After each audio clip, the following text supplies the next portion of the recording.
As I said, 70% of the time, people live in stress, and living in stress is living in survival. We've all been in that place where we're depressed and we're down. Now what's interesting is, how do we treat that? What do we do with that? Well, what most people will do is they go take a drug.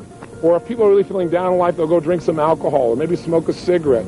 And the definition of stress is when your brain and body are knocked out of balance, out of homeostasis. The stress response is what the body innately does to return itself back to order. But the truth is, if you look at your life and you were to write down all the emotions you experience in the week, both good and bad, each of those emotions has tied to it a certain way of using your body. And if you keep using your body that way over and over again, you'll keep feeling that way. There's one thing that if you did every single day, no joke, it would make an extraordinary difference in whatever mental health issue you're struggling with, and that is exercise.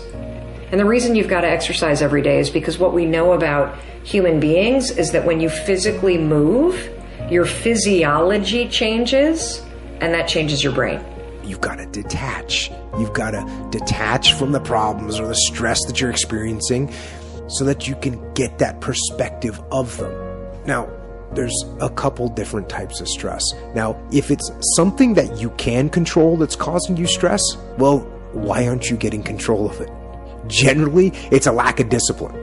So you gotta have the discipline to grab control and make it happen. And when I say you need discipline for that, what that means is these stresses that you're avoiding, they're not gonna go away if you avoid them. So take the discipline to face the stressful situation. Get ahead of it. Don't be afraid of it. Now, there's also stress that's caused by things that you cannot control. And if you remember talking earlier about artillery and how horrible that was, and what made it so horrible was that there's no control over it. So if you can't control something and you can't get control of it, you have to at least embrace what you can.